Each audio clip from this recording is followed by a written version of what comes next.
Hey everyone, today I'm going to show you how to show or hide police icons on the map in the Waze app. Without any further ado, let's get started. First, direct your attention to the upper left corner of your screen where you'll see three horizontal lines, also known as the menu icon. Go ahead and tap on it to open the main navigation menu. This menu gives you access to all of Waze's core features and customization options. From the menu that appears, look for and tap on Settings.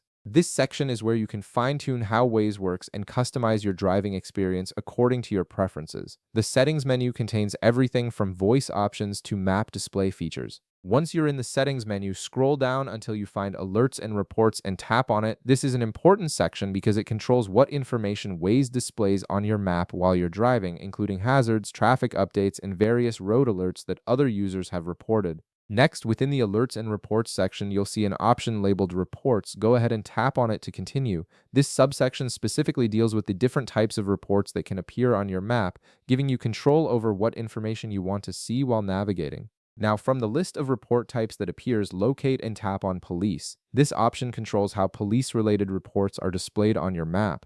These reports are crowdsourced from other Waze users and can help you stay informed about police presence along your route. After tapping on Police, you'll see an option that says Show on Map with a toggle button right beside it. This toggle is what controls whether police icons appear on your map or not. When the toggle is turned on, you'll see police icons whenever other users report police presence in your area. When it's turned off, these icons will be hidden from your view. Simply tap the toggle button to switch it on or off depending on your preference. If you want to see police locations on your map, make sure the toggle is turned on. If you'd rather not see these icons, just tap the toggle to turn it off and they'll disappear from your map view. And that's it. You've now customized how police icons appear on your Waze map. If this video helped you out, be sure to leave a like, subscribe, and I'll see you in the next one.